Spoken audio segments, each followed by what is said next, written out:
넘치기를 주의 이름으로 축원합니다. 오늘 말씀의 제목은 기쁨을 나누어 주는 사람이라는 제목으로 말씀을 전할 때 여러분들은 받는 사람이 아니라 모든 사람들에게 기쁨도 나누고 하나님의 은혜도 나누면서 사는 이러한 복 있는 분들이 되시기를 축원합니다. 이제 2019년도 마지막 달에 왔습니다. 그래서 이 12월 달에는 아쉬움과 함께 또 기쁨이 있는 그러한 달입니다. 아쉬운 것은 여러분들이 한 해 동안 열심히 살았지만은 내가 최선을 다하지 못한 분들은 항상 아쉬워하면서 후회하면서 이 달을 맞이할 것이고, 그런가 동시에 예수님이 탄생한 성탄절기가 이 달에 있기 때문에 믿지 않는 사람들까지도 즐거워하는 이러한 달이 이 12월 달의 특성입니다. 그래서 우리는 특히 하나님 백성들은 이제 12월 달을 맞이해서 우리가 이런 성탄의 즐거움, 주님이 주시는 기쁨과 은혜를 믿지 않는 사람들에게 나눌 수 있는 그러한 계기, 시간이 될 수 있기를 바랍니다. 자, 12월 달 이제 목회를 위해서 기도하면서 하나님께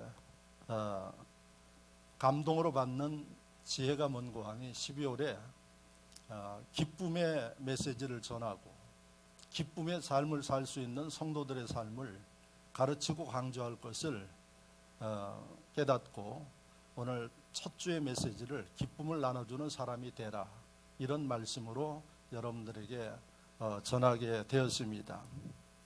첫째, 우리는 여러분 하나님께로부터 사랑과 은총을 받으면서 사는 사람들이 그리스도인들입니다. 믿으시면 아멘. 아멘. 왜? 하나님께서 사랑하는 아들 독생자 예수 그리스도를 우리의 죄 때문에 희생시키신 하나님, 우리를 위해서 못하실 일이 없으십니다. 그래서 우리는 그런 믿음을 가지고 살아야 할 것입니다. 하나님의 이러한 사랑과 은혜 가운데 살아가는 사람들이기 때문에 우리는 이제 남을 생각하고 또 받은 은혜를 나누는 이런 삶을 살아야 한다 하는 것을 여러분들이 성경을 읽으면서 깨닫는 중요한 말씀입니다. 두 번째는 지금 우리가 살고 있는 이 시대를 우리는 생각하면서 살아야 됩니다. 왜 하나님이 지금까지 인류 역사가 몇 천년 역사를 지나왔는데 하필이면 이 시대에 우리를 살게 하시는가? 여기에 대해서 여러분들 생각해 보셨나요? 1000년 전에 우리가 태어날 수도 있고 예수님 태어나시는 그 2000년 전에도 태어날 수 있었을 것입니다. 근데 하나님이 이 시대에 저와 여러분들을 세상에 보내셔서 예수를 믿게 만들고 하나님의 영광을 위해서 살아가게 만드는 이 섭리가 어디에 있겠는가? 그 이유는 저는 이 시대에 여러분들이 해야 할 일이 있기 때문에 하나님이 살게 하신다는 사실을 잊지 마시기를 바랍니다. 제가 늘 이야기를 하지만 내가 태어났으니까 살아간다는 의식이 아니고 내가 살아가야 하니까 일한다는 의식이 아니고 우리는 이 시대의 하나님 백성으로서 하나님이 왜 보내셨는가를 여러분들이 항상 생각하시면서 살아야 됩니다. 똑같이 일을 하면서도 여러분 하나님의 이러한 생각을 가지고 사는 사람은 살아가는 모습이 다릅니다. 그리고 또 결과도 달라집니다. 그래서 하나님께서 이 시대에 왜 나를 보내셨는가? 저는 이 시대에 제가 할 일이 있기 때문에 하나님이 이 시대에 보내주셨다고 확신합니다. 여러분들도 마찬가지입니다. 그러면 여러분들의 이 시대에 할 일이 뭔가요? 많은 분들이 정신없이 살아갑니다. 뭘 위해서 그렇게 정신없이 삽니까? 하면은 먹고 사는 일들을 위해서 정신없이 살아간다고 이야기를 합니다. 여러분, 그것은 참 불행한 삶입니다. 왜냐하면 성경을 보십시오. 여러분들이 먹고 살기 위해서 움직이는 그 삶은 70이요 80이라고 성경은 규정을 해놓고 있습니다. 70, 80을 사는데 그 가운데서도 우리가 살기 위해서 준비하는 기간이 거의 20년 이상 됩니다. 그리고 그 20년 준비해가지고 일하는 시간은 길어야 40년입니다. 그 이후에는 일하고 싶어도 사회 구조가 일을 할 수 없는 구조입니다. 그러니까 여러분 40년의 그 삶을 위해서 열심히 그렇게 여러분들이 먹고 사는 일들을 위해서 살아가십니까? 그렇다면 여러분들은 인생의 반밖에는 모르는 사람들입니다. 그리고 그 이후의 세계가 성경을 보면은 분명하게 기록되어 있습니다. 우리가 이 세상을 떠나는 이후의 세계는 영원하다고 말씀하고 있어요. 그건 어떻게 사실 겁니까? 요즘에 우리가 살고 있는 이 시대가 베이비 부모 시대라고 이야기를 합니다. 전쟁이 끝나서 배고픈 시절에 이제 어려운 상황 가운데 태어난 사람들의 그 시대, 그들이 열심히 활동하고 이제 은퇴하는 그러한 시대. 그래서 그 시대가 1950년대에서 60년대에 태어난 분들이에요. 지금 그분들이 거의 다 이제 은퇴를 하거나 은퇴하는 시절입니다. 그래서 배고픈 시절에 태어나가지고 어려운 시절에 이 나라의 발전과 부흥을 위해서 애쓴 분들이 베이비 부모 시대입니다. 그래서 지금 우리가 베이비 부모가 시대에 태어난 사람들이 은퇴하는 이런 시대라고 이야기를 하고 있습니다. 여러분, 열심히 하지만은 시점이 되어지면 그만둬야지 돼요. 베이비 부모 시대의 특징이 뭔고 하니 노후 대책이 안 돼 있다는 겁니다. 여러분들 뉴스에 많이 듣죠? 노후 대책이 안 돼 있어요. 왜 노후 대책을 못 합니까? 하시지. 어려운 시절에 여러분 자기의 삶을 위해서 애를 썼고 그 다음에 자식들을 위해서 희생하고 헌신하느라고 베이비 부모 시대는 노후를 준비할 시간이 없었다는 겁니다. 지금의 시대는 좀 다르죠. 왜 다른거 하니 여러분 자식이 소중하지만은 젊은 시대에 사는 분들은 자식의 삶도 중요하지만 자신의 삶도 중요하다고 챙깁니다. 그러나 베이비 부모 시대는 자식을 위해서 헌신하는 그런 시대를 살아왔어요. 그러니까 지금 사회적인 문제가 뭔고 하니 노후를 준비하지 못해. 그래서 앞으로의 삶을 어떻게 살 것인가, 이게 베이비 부모 시대의 문제입니다. 이게 사회적인 문제까지도 지금 대두되어서 사회에서 사회보장 제도라든지 뭐 어려운 사람들 지원하는 문제라든지 이런 문제들이 나오고 있는 겁니다. 여러분, 이거 가지고 국가적으로 고민을 하고 있어요. 제가 왜 베이비 부모 시대에 이런 이야기를 할까요? 자, 여러분들 이 세상을 끝내고 떠나면 그 다음에 준비되어 있습니까?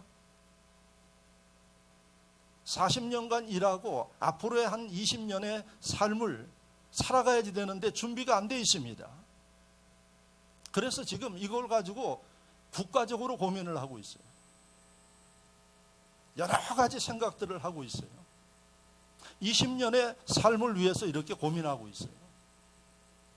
그렇다면 지혜로운 사람은 뭘 생각하셔야 되는 거 하니 그 이후에 영원한 여러분들의 삶을 위해서 뭘 준비하셨나?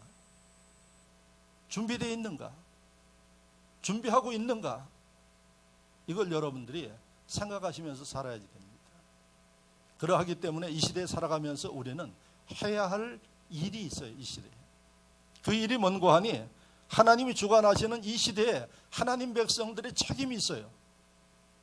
아니, 목사님, 제 할 일도 바쁜데 무슨 이 시대의 이야기를 하고 세상 이야기를 합니까?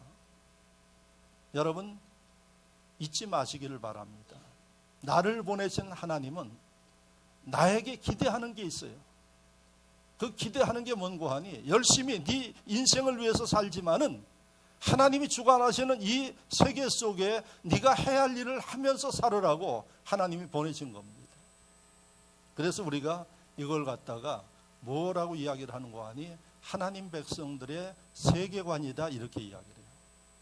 내 인생을 살지만은 하나님 백성들은 내가 살고 있는 이 세계를 생각하면서 사는 사람이 되도록 해야 한다.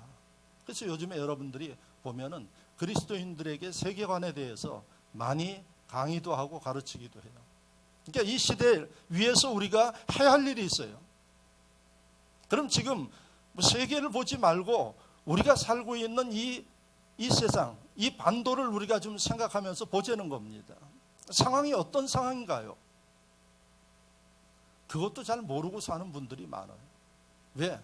그저 앞만 보고 내 앞만 보고 사니까 내 주변이 어떤지도 모르고 우리가 살고 있는 상황이 어떻게 돌아가는지도 모르고 살아가요.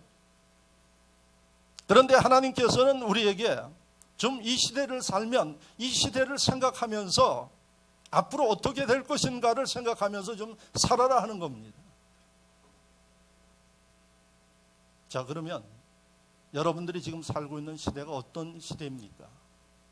지금 하나님이 이 세계의 역사를 주관하고 계세요. 하나님이 주관하시는 역사 속에 여러분들이 어떻게 바라보고 있느냐 하는 얘기입니다. 제가 점검할 땐 첫째, 아무것도 모르고 살아요. 왜? 내일에 굽급하기 때문에 그래요.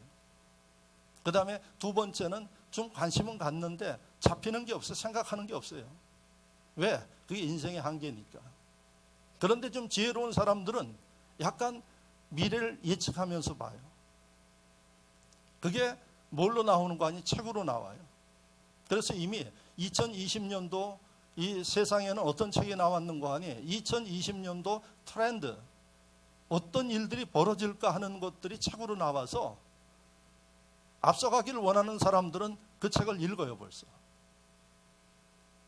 제가 아마 이번 달 안에 그런 설교를 좀 한번 할 겁니다. 2020년도 어떻게 세상은 진단하고 있는가. 여러분, 예수 믿는 심령들은 하나님은 전능하신 하나님이에요. 믿으시면 아멘. 과거도 하시고 현재도 하시고 미래도 하세요. 그 하나님께서 우리에게 알게 하시는 뭘 주시는 거 아니? 지혜를 주세요. 할렐루야. 자, 그러면 우리가 살고 있는 이 시대에 어떤 시대에 살고 있는가를 여러분들이 하나님이 지혜 주신 가운데 정확하게 보셔야 돼요. 그리고 우리가 해야 할 일을 하셔야 된다는 얘기입니다. 하나님이 그런 사람들을 위해 축복하시고 하나님의 능력 주심을 믿으시기를 바랍니다. 많은 분들이 자신을 위해서 기도하면 다 응답받고 그러는 것으로 아는데 하나님이 주셔서 쓸만한 심령들에게 응답하세요. 줘도 쓰지 못하는 사람들에게는 주실 수가 없는 겁니다. 자, 그래서 그런 심령들이 되기 위해서 우리가 살고 있는 이 시대, 여러분들이 보면은 참 불경기의 시대에 살고 있다, 이렇게 이야기들 하고 있습니다. 경기가 어려운 시대에 살고 있다. 그래서 이것을 많은 사람들이 느끼면서 살고 있어요. 그래서 학자들은 이걸 갖다가 디프레이션이라는 표현을 합니다. 돈의 가치는 올라가고 물가는 떨어지는 디프레이션. 그래서 우리나라의 작년 올해 물가의 상승률을 보면 제로라고 이야기를 해요. 아이, 목사님 살기 좋고 좋은 거 아닙니까? 경제 전문가들은 이거 대단히 위험한 모습으로 봅니다. 이유는 뭔고 하니, 여러분, 물가가 떨어지니까 공장에서 물건을 만들어낼 이유가 없어요. 수지가 안 맞으니까. 그럼 공장이 안 돌아가요. 안 돌아가면 어떤 일이 벌어지나? 사람들을 감원해야지 돼요. 그러면 개개인의 삶이 궁핍해져요. 그래서 지금 불경기가 이런 디프레이션이라는 단어로 쓰면서 학자들이 긴장을 하고 있어요. 일본이 이미 20년 동안 겪은 일이에요. 그래서 예수 믿는 심령들이 이 시대를 알면 뭐를 놓고 기도해야 되는 거 아니에요? 내 주머니 하나님 채워주십시오 기도하는 것도 중요한데 이 나라의 경제의 문제를 놓고 기도할 수 있어야지 돼요. 이게 지금 아주 전문가들은 심각하게 바라보고 있어요. 그래서 제가 지난 금요일 날 경제를 위해서 기도 모임 할 때 자세하게 설교를 했어요. 그날 나오신 분들은 자세하게 들었기 때문에 알고 계시고, 못 나오신 분들은 앞으로 여러분 무엇을 위해서 기도합니다 그러면 하나님이 여러분들에게 하늘의 비밀을 알게 하기 위해서 주시는 거예요. 제가 지금 이야기한 이 내용들이 지난 금요일 날 이야기를 했어요. 지금 우리나라가 그런 상황이에요. 그러면 중요한 게 나는 어떻게 해야 하느냐 하는 문제예요. 그 금요일 날 제가 말씀을 드렸어요. 자, 두 번째는 어떤 어려움 가운데 있는 거 아니에요. 남북이 허구한 날 대치하는 가운데 있어요. 한 피를 나눈 민족인데 여러분 죽이기 위한 무기를 가지고 날마다 겁주고 시험하고 이러고 살고 있어요. 그래서 외국에서 보면 제가 지난번에도 이야기를 했어요. 이민 가는 사람들이 그렇게 많대요. 그런데 아주 믿음 좋은 심령들은 이런 상황들을 별로 느끼지 못하고 살아가요. 어떤 면에 보면 그게 편할 수도 있습니다. 지금 한반도가 그런 가운데 우리가 살고 있어요. 또 이 조그만 땅을 중심으로 해서 우리가 살고 있는 이 시대를 보면은 세계 가장 강력한 나라들이 우리 주변에 있어가지고 다툼을 하고 있어요.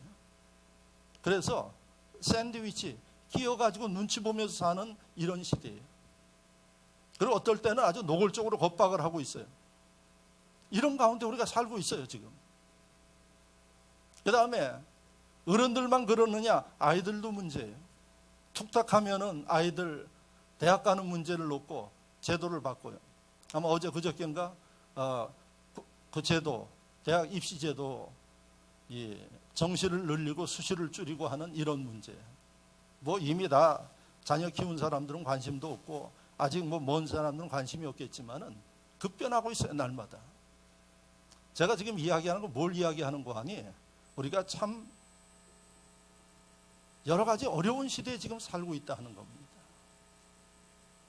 그러면 하나님의 백성은 시대에 대한 감각과 책임감을 가지고 살아야지 되는데 이런 상황 속에 너를 위해서 뭐 하고 있느냐? 하나님 묻습니다. 그냥 하루 열심히 살고 살아가죠. 우리는 그런 존재가 아닙니다. 그렇게 살다가 오라고 하나님이 보낸 존재가 아니에요. 이 시대를 위해서 여러분들이 좀 책임감을 가지고 내가 해야 할 역할과 일들을 하라고 하나님이 보냈어요. 근데 아무것도 몰라요. 그저 자기의 삶에 대한 욕심만 부리면서 살아가요. 나중에 하나님 뭐라 그러겠습니까? 두 가지예요. 너 참 잘했다 칭찬받는 사람이 있고 그렇지 않으면 나 너 모른다. 주님이 이렇게 말씀하신대요. 오늘 이 말씀을 듣는 여러분들은 여러분들의 삶에 열심히 사시되 내가 살고 있는 이 시대에 하나님께서 역사하시는 시대 속에서 내가 해야 할 일들을 무엇인가를 찾으면서 하라는 얘기입니다. 그중에 오늘 첫 메시지가 뭔고 하니 이 어려운 시대에 살고 있는 사람들에게 예수 믿는 사람들은 설교의 제목이 뭐예요? 기쁨을 나눠주면서 살아라. 이게 오늘 하나님이 주신 메시지입니다. 이 시대에 하나님 백성들이 해야 할 일이 뭔고 하니 사람들에게 기쁨을 주는 삶을 살으라고요. 그런데 예수 믿는 사람들이 기쁨을 주기는커녕 상처를 주고 덕이 되지 않는 일들로 인해서 미움을 사는 경우들이 있어요. 아마 틀림없이 하나님은 나중에 나 너 모른다 이야기하실 거예요. 우리는 오늘 하나님이 12월에 주시는 이 메시지를 가슴에 새기면서 특별히 성탄절이 있는 이 한 달 동안에 우리가 만나는 사람들에게 기쁨을 나눠주는 그러한 복 있는 분들이 되시기를 축원합니다. 문제가 뭔고 하니 나눠줄 게 없어. 어떻게 나눠줘야 할지 몰라요. 여러분 우리 하나님은 완벽하셔요. 믿으시면 아멘. 아주 완벽해요. 그래서 모든 사람이 하나님의 말씀을 믿고 행하면 할 수 있는 방법을 이야기를 해주고 있어요. 여러분들이 기쁨을 만나는 사람들마다 나눠줄 수 있는 이런 방법을 하나님이 준비하고 계세요. 그게 오늘 본문입니다. 그래서 성경은 우리의 길잡이에요. 우리의 문제에 바로 해답서가 성경이에요. 그런데 많은 사람들은 이 성경에 대해서 소중한지 모르고 살아요. 그러니까 성경을 배우려고 하지도 않고 읽지도 않고 이렇게 살아요. 그러니까 신앙생활에 변화가 없는 겁니다. 모르니까. 그러면 오늘 말씀 속에 하나님이 기쁨을 나누는 사람이 되기 위해서 어떻게 일러주고 있는가를 여러분들이 발견할 수 있기를 바랍니다. 오늘 이 말씀은 사도 바울이 빌립보 교인들에게 권면한 신앙적인 교훈의 내용이 빌립보서예요. 그 가운데 여러 가지 내용들이 있어요. 너희는 이렇게 하라 하고 있는데, 오늘 빌립보 4장의 핵심적인 내용은 뭔고 하니, 빌립보 교인들이요, 성숙한 교인들이 되어서 성숙한 교인답게 살아라 하는 게 빌립보 4장의 핵심 내용이에요. 그러면 이 말씀 속에는 빌립보 교인들 가운데는 어린아이와 같은 신앙인들이 있다는 얘기예요. 어린아이와 성숙한 신앙인의 차이가 뭘까요? 어린아이는 어린아이의 행동을 하는 거예요. 투정 부리고 의존하고 시키지 않으면 모르고, 이게 어린아이의 특성이에요. 그러니까 여러분들이 신앙생활 하면서 날마다 불평하고 원망하고, 그 다음에 스스로 할 일을 하지 못하고, 내가 이런 것을 고쳐야지 되는데 고치지 못하고, 어린아이니까 그래요. 그런데 오늘 사도 바울이 빌립보 교인들에게 그 단계를 벗어서 성숙한 사람이 되도록 하라. 성숙한 사람은 어떤 사람인가요? 자기 일을 스스로 해요. 그리고 성숙한 사람은 자기 일뿐만 아니라 다른 사람들을 도와줘요. 믿으시면 아멘. 여러분들은 신앙생활 하면서 다른 심령들의 신앙을 위해서 기도하고 돕고 하는 이런 신앙생활을 하고 계십니까? 성숙한 사람들이 바로 그런 사람이에요. 그래서 사도 바울이 성숙한 그리스도인들이 되라고 가르치는 게, 권면하는 게 빌립보 4장의 말씀이에요. 그리고 그렇게 성숙한이라는 단어만 사용한 게 아니라 구체적으로 어떻게 살아야 하는 것을 말씀하고 있어요. 그 말씀에 오늘 제가 4절부터 7절까지 읽어드렸는데, 4절에 어떤 말씀이 나오나요? 항상 기뻐하라, 이렇게 이야기를 해요. 할렐루야. 성숙한 사람은 항상 기뻐하면서 산다는 거예요. 신앙적으로 성숙한 사람은 여러분 기뻐하면서 사는 거예요. 근데 예수 믿는 사람들 가운데 참 슬픔과 고통과 고민하면서 염려와 근심이 많은 가운데 사는 사람들이 많아요. 목사님, 세상을 사는데 그렇게 살아가지 어떻게 문제가 있는데 근심하지 않고 사나요? 하나님 말씀을 정확하게 보십시오. 제가 말씀을 드립니다. 성숙한 사람은 여러분 항상 기뻐하면서 사는 거예요. 자기의 인생을 하나님의 은혜 가운데 핸들링하면서 살아요. 그렇지 못한 심령은 그 인생의 짐에 끌려가면서 살아요. 여러분, 똑같은 일을 하면서도 끌려가면서 하는 건 기분 나빠요. 스스로 알아서 하는 것은 여러분들이 기분 좋아요. 왜? 내가 하고 싶어서 하는 거니까. 성숙한 사람의 첫 번째 그 권면은 뭔고 하니, 항상 기뻐하면서 살아라. 두 번째 말씀은 뭔고 하니, 5절에 보면 너희 관용을 모든 사람에게 알게 하라. 너희의 관용은 용서하고 관대한 마음이에요. 여러분들 속에 있는 그 마음을 알게 하라 그래요. 알게. 나쁜 것을 알게 하는 게 아니라 좋은 것을 알게 하는, 이게 성숙한 사람입니다. 남에게 상처 주고 남과 갈등을 일으키는, 이게 성숙한 사람이 아니라, 성숙한 사람은 양보하고 이해하고 더불어 가기 때문에 자기 속에 있는 것들을 다 알게 하면서, 좋은 것을 알게 하면서 살아가는 사람이 성숙한 사람이에요. 이 시대 그리스도인들은 하나님의 은혜 가운데 사는 성숙한 사람으로 어떻게 살아야 되는 거 아니, 여러분들 속에 있는 좋은 것들을 남에게 나누면서 알게 하면서 사는 게 성숙한 사람임을 믿으시길 바랍니다. 여러분, 성숙한 사람 받으려고 그러지 않습니다. 어떻게 해요? 주려고 그래요. 그리고 하나님은 주려고 하는 사람들 위해 축복하셔요. 성경은 주라, 그리하면 주실 것이요, 이렇게 돼 있어요. 받으라고 그러지 않아요.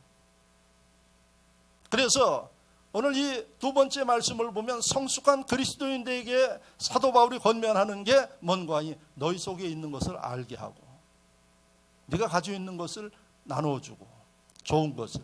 할렐루야. 자, 그 다음에 6절 말씀을 보면은 아무것도 염려하지 말고 다만 모든 일에 기도와 간구로 이렇게 이야기를 하고 있어요. 아무것도 염려하지 말라는 말씀의 의미는 뭘까요? 염려가 있다는 얘기예요. 예? 살아가는데 염려가 있다는 얘기예요. 사도 바울이 보니까 빌립보 교인들 많은 염려 가운데 살아가요. 염려가 있지만 아무것도 그 어떤 것도 네가 매이지 말고 근심하지 말고 어떻게 하라 그랬어요? 기도와 간구하면서 살아라. 이 얘기는 뭘까요? 염려가 있지만 성숙한 그리스도인들은 염려 때문에 여러분들의 삶이 억압받고 고통당하고 스트레스 받고 눌리면서 불안하게 사는 게 아니라 하나님이 주시는 기도와 간구로 여러분들이 대처해 나갈 때 노임 받는다는 얘기입니다. 믿으시면 아멘. 할렐루야. 그래서 마지막에 7절을 보면은 7절을 한번 다 같이 읽어볼까요? 그리하면 모든 지각에 뛰어난 하나님의 평강이 그리스도 예수 안에서 너희 마음과 생각을 지키시리라. 뭘 주셔요? 평강을 주십니다. 여러분들 마음에 평강을 하나님이 주십니다. 할렐루야. 이런 분들이 되시기를 축원합니다. 이걸 나눠주라는 얘기예요. 여러분 7절 말씀에 처음 나오는 단어가 뭐예요? 그리하면. 그리하면 조건이에요. 어떻게 하면? 앞에 이야기한 대로 항상 기뻐하고 남에게 알게 하고 나눠주고 그 다음에 기도하는 심령들 위해 하나님은 약속하셨어요. 무엇을요? 평강을. 여러분들의 삶 속에 은혜와 분복을 약속하신 거예요. 그래서 저는 하나님이 강 목사야 12월 달 교인들에게 나눠주는 삶을 좀 강조해라. 기쁨을 나눠주면서 살도록 그렇게 하라. 왜? 하나님이 우리 속에 평강을 주셔요. 기쁨을 주십니다. 그래서 여러분들이 오늘 이 말씀을 잘 듣고 12월 달에는 만나는 사람마다 나누면서 살 수 있기를 바랍니다. 여러분들 가는 곳곳마다 기쁨이 있기를 바랍니다. 여러분들 기도하는 심령들마다 하나님의 이 은혜와 평강을 누리는 능력과 기적이 일어나기를 축원합니다. 자, 그러면 하나님이 기쁨을 나눠주는 심령이 되기 위해서 성숙한 그리스도인들이 되기 위해서 제일 먼저 어떻게 하라 그랬어요? 항상 기뻐하라. 항상 기뻐하면서 살 수 있을까요? 환경적으로 보면은 살 수 없어요. 왜요? 하도 문제도 많아요. 나만 잘한다고 되는 거 아니에요.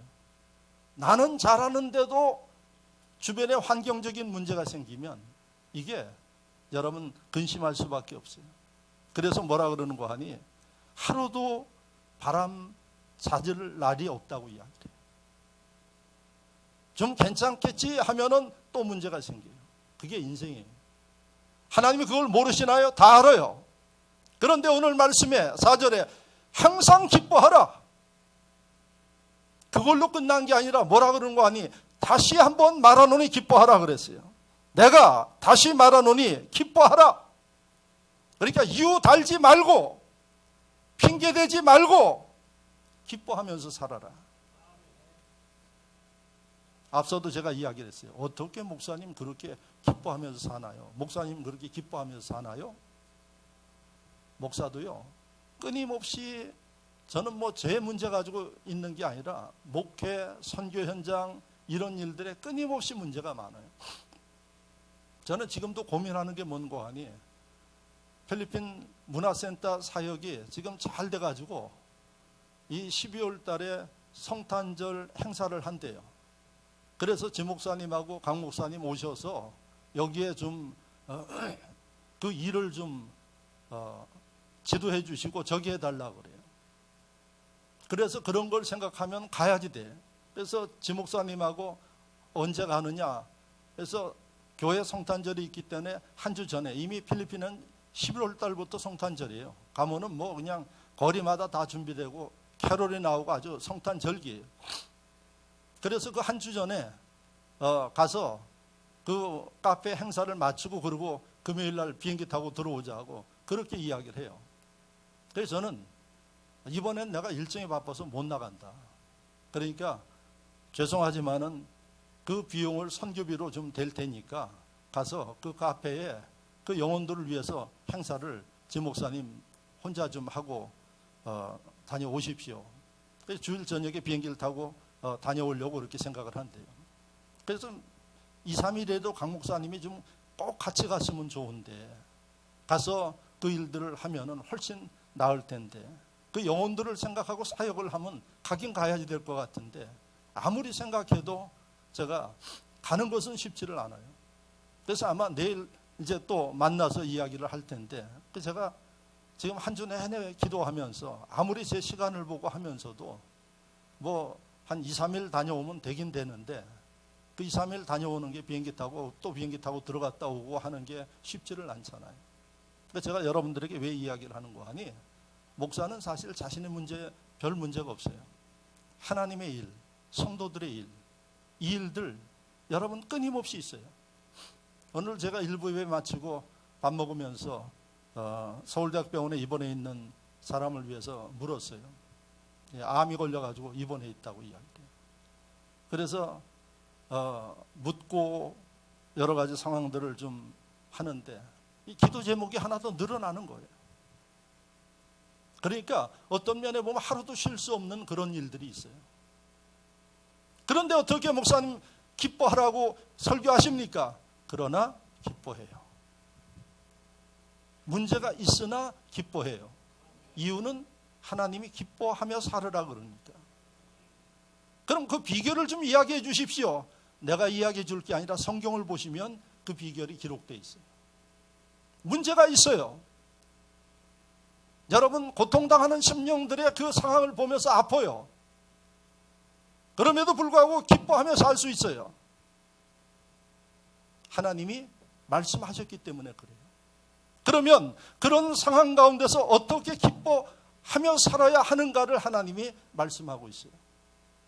여러분 4절을 보십시오. 여러분들이 보셨는지 몰라도 주 안에서 항상 기뻐하라. 내가 다시 말하노니 기뻐하라.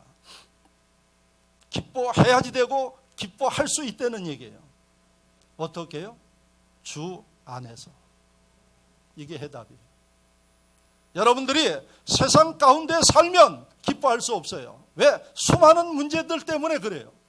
눌리고 여러분 여러 가지 문제로 인해서 상처받아요. 그런데 세상에 살지만은 주님 안에 사는 사람은 기뻐할 수 있다는 거예요. 이유가 뭘까요? 주님이 내게 주시는 기쁨이에요. 주님이 내게 주시는 능력과 은혜로 기뻐할 수 있는 거예요. 문제가 있지만은 주님이 주시는 그 은혜와 능력이 더 크기 때문에 문제를 넘어서 기뻐할 수 있어요. 그리고 그러한 주님의 능력이 있기 때문에 문제가 해결될 수 있는 거예요. 초점이 뭔고 하니 주님 안에 있어야 돼요. 그럼 보이지도 않는 주님의 내가 어떻게 그분 안에 들어갈 수 있나요? 주님이 말씀하셨어요. 주님이 내 안에, 내가 주님 안에 거한다 그래요. 주님은 예수님이죠. 예수님이 2000년 전에 하늘로 올라가시면서 뭐라고 이야기를 했는고 하니 내가 하늘로 올라가서 너희를 위해서 보혜사 성령님을 보낼 테니까 너희는 예루살렘을 떠나지 말고 성령을 기다려라. 이렇게 말씀하셨어요. 그때 이후로 예수님 대신에 성령님이 함께 하시고 역사하세요. 지금 오늘 이 예배도 성령께서 함께 하시고 영광 받으심을 믿으시길 바랍니다. 보이지 않아요. 여러분이 느낄 수 없어요. 근데 성경을 보면 성령께서 함께 하시요. 즉 영이신 성령이 우리와 함께 하는 거예요. 이게 주 안에 있는 거예요. 여러분들이 어디에 가든 그 성령님은 동행하세요. 문제는 뭔고 하니 여러분들 마음속에 성령님이 함께 되도록 모셔야 돼요. 이걸 우리가 성령 체험한다, 만난다, 충만하다 이런 얘기를 해요. 보이지 않아요. 그런데 주의 영이 함께하면 여러분들이 느낄 수가 있어요. 그리고 여러분들 삶 속에 나타나요. 그 중에 첫 번째 특징이 뭔고 하니 기뻐해요. 할렐루야. 어떤 어려움이 있어도 그 심령은 기뻐하면서 살아요. 성령이 내 안에 계시면. 대표적인 게 사도행전 8장 9장을 보면 스데반 집사가 여러분 순교당해서 죽어요. 돌에 맞아 죽어요. 그런데 스데반 집사가 죽으면서 어떤 모습을 보이는가 하니 고통스럽고 원망하며 죽지 않고 오히려 하나님을 찬양하고 그 다음에 아주 기쁨의 얼굴로 죽습니다. 그게 왜 다를까요? 성령이 그와 함께 하시기 때문에. 그래서 항상 기뻐하는 삶을 살아야 이 심령이 남에게 나눠줄 수 있어요. 기쁨을. 내가 기쁘지 않는데 어떻게 남에게 기쁨을 줄 수 있겠어요? 여러분들이 기뻐해야지 되는데 방법은 주님 안에 성령과 동행하셔야 돼요. 할렐루야. 성령과 어떻게 동행해야 되는가? 사도행전 1장 4절에 정확하게 말씀하고 있어요. 예수님이 제자들에게 예루살렘을 떠나지 말고 기다려라. 그 사람들 위해 성령님이 함께 하신대요. 그럼 오늘날에도 마찬가지예요. 보이지 않는 성령 내가 함께 하기 위해서 해야 할 일이 뭔가 하니 예루살렘에서 기다려야 돼요. 예루살렘은 교회예요. 기다림은 여러분들이 사모함이에요. 그래서 여러분 성령이 내 안에 계시기 위해서 내가 주님 안에 있기 위해서 여러분들이 하셔야 할 일들이 뭔가 하니 하나님의 성소에서 사모하고 하나님의 은혜를 기다리는 심령들, 즉 하나님의 성전과 가까이 하고 은혜를 사모하는 심령들 위해 성령님은 함께 하십니다. 그게 주 안에 사는 삶이에요.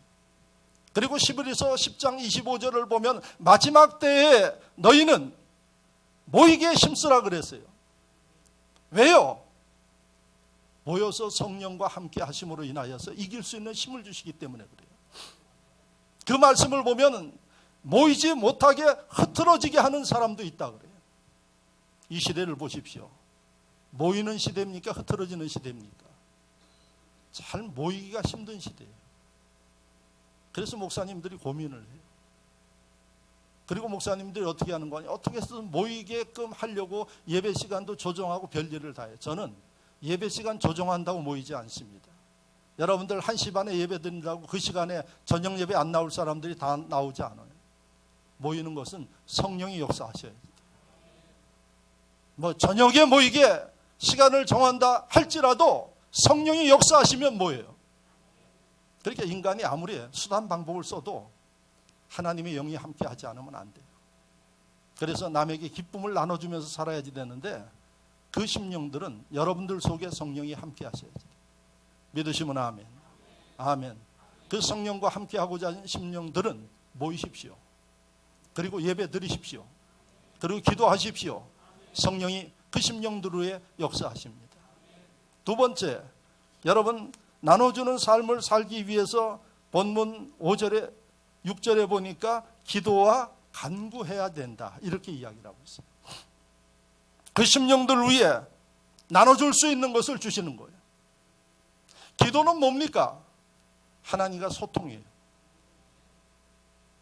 우리가 살고 있는 이 시대에 많은 사람들이 좀 소통하면서 사십시오 하고 이야기를 해요. 요즘처럼 소통하기가 쉬운 시대가 어디 있습니까? SNS로 다 소통해요. 어디에서든 소통해요. 참 감사한 게요. 제가 선교지를 30몇 년간 다니면서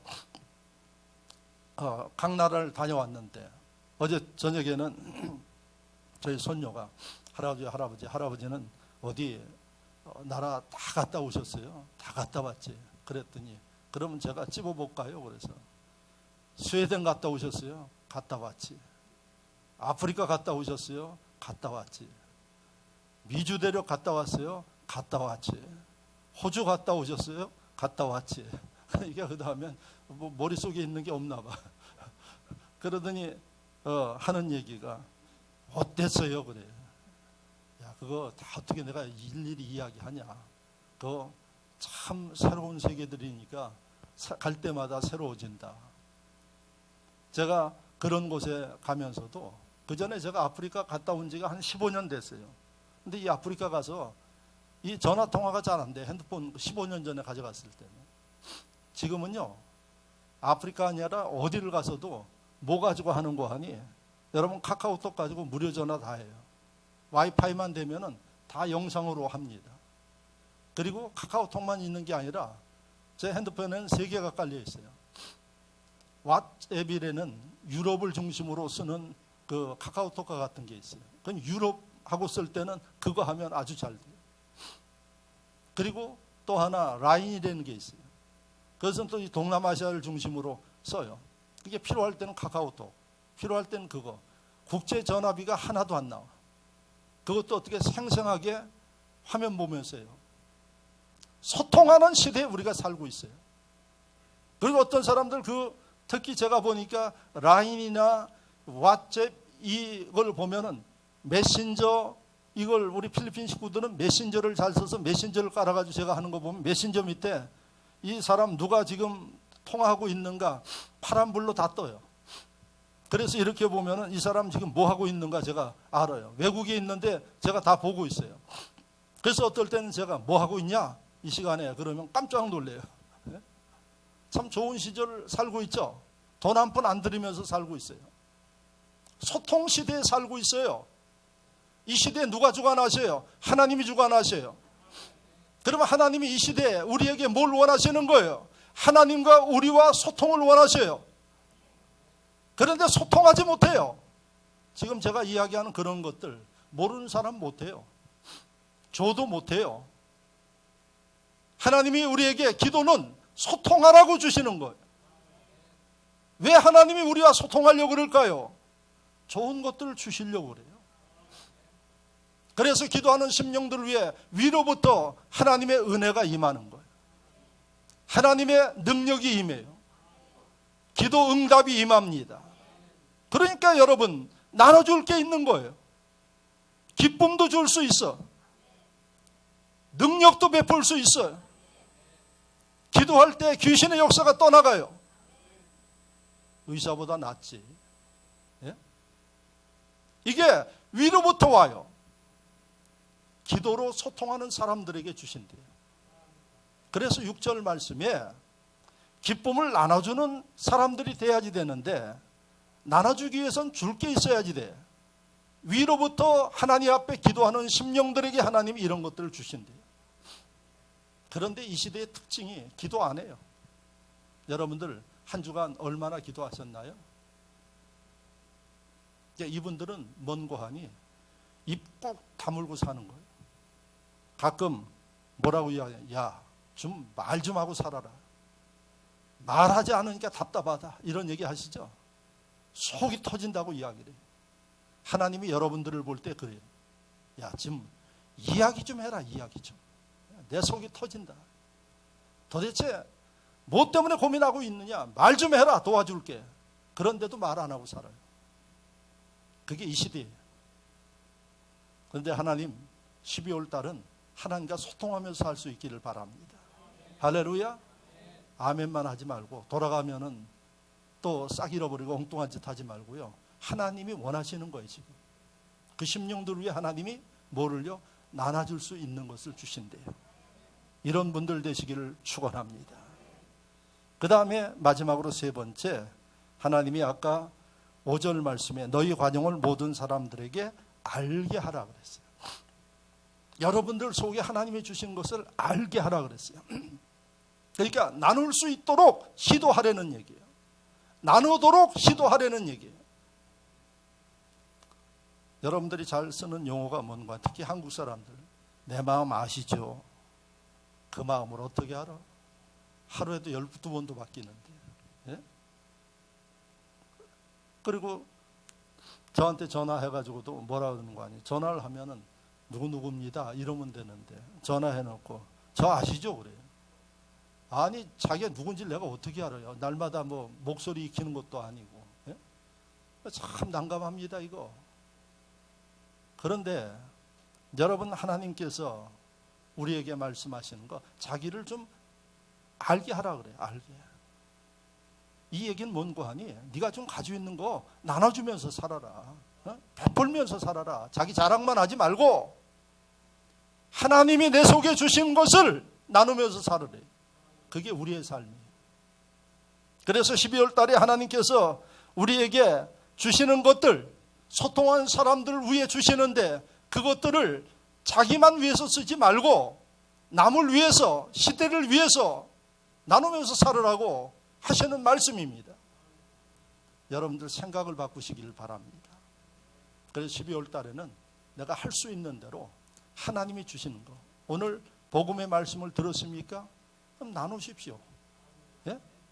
그리고 여러분들이 하나님 베푸신 은혜가 있습니까? 간증하십시오. 내가 이렇게 분복 받았습니다. 그리고 하나님 주시는 기쁨, 여러분들 그 기쁨을 전해 주십시오. 어떻게 전할까요? 그 심령을 위해서 기도해 주는 거. 하나님 그 심령을 위해서 축복합니다. 하나님 역사해 주옵소서. 이게 나누는 거예요. 그런데 많은 심령들이 자기 중심으로 사니까 나누는 방법을 몰라요. 그렇게 하나님이 답답합니다. 그리고 본인도 답답해요. 그래서 12월 달에는 계기만 되면 나눌 수 있는 이런 분들 되시기를 바랍니다. 주실 것은 나눌 것을 하나님이 주십니다. 나누는 심령들 위해 넘치게 주심을 믿으시기를 축원합니다. 그래서 마지막에 여러분들이 나누려고 하는 이 생각을 가지고 볼 때 여러분들 눈에 보입니다.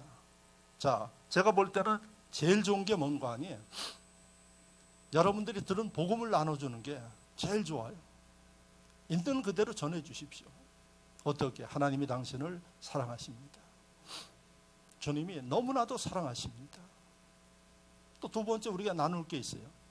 기왕이면은 축복의 메시지를 전해 주십시오. 예? 사랑합니다. 축복합니다. 잘 될 것입니다. 아멘이십니까? 당신은 가능성이 있습니다. 한번 따라해 보세요. 사랑합니다. 잘 될 것입니다. 옆에 사람 보면서 당신은 가능성이 있습니다. 옆에 사람 보면서 하셔요. 좀. 한국 사람들이 제일 난감해하는 게 뭔가 축복하는 이 말을 잘 못한대요. 서로 마주보면서 하라 그러면은 아이고 개면 적어서 어떻게 하느냐 그래요. 여러분 나누면서 사십시오. 여러분들의 그 말은 돈 들어가지 않습니다. 그리고 여러분들이 심은 대로 됩니다. 할렐루야. 자, 마지막에 성탄절을 중심으로 해서 나눌 게 있어요. 그게 뭔가 하니 여러분들이 성탄의 기쁨에 초대하는 것. 그래서 믿지 않는 심령들, 상처받은 사람들 초대해서 예수님의 은혜로 그들의 마음이 위로되도록, 치료되도록. 그래서 교회에서 성탄절 추리도 만들고, 올해는 제가 어린이집 1층 거기에다가 대형 벌개 그림을 그려놓고 거기에 포토존을 만들 거예요.